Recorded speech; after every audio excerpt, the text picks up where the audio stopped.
ఆపదని ఈశ్వరుడు ఒక్కడే గట్టెక్కించగలడు సుమా.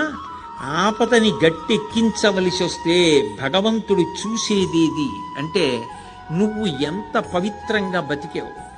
నువ్వు ఇతరులకు హాని చెయ్యగలిగి ఉండి కూడా చెయ్యకుండా నిన్ను నువ్వు నిభాయించుకున్న సందర్భాలేవి.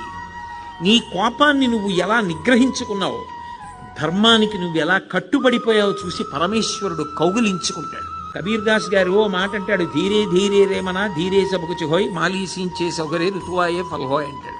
ఇవాళ విత్తనాలు పెట్టి నేను బిందెలు నీళ్లు పోస్తే జామ చెట్టు వచ్చి కాయలు కాస్తుందా? ఇవాళ విత్తనం పెట్టి కొద్ది కొద్దిగా నీళ్లు పోస్తే ఒక 5 ఏళ్ల తర్వాత చెట్టే విరగ కాస్తుంది. ధర్మాన్ని నమ్ముకున్నవాడు పాడవడు.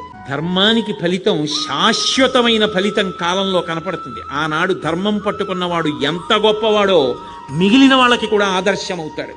ధర్మం వదిలినవాడు నశించిపోతాడు. అది నిరూపించాడు భాగవతం ప్రారంభంలోనే.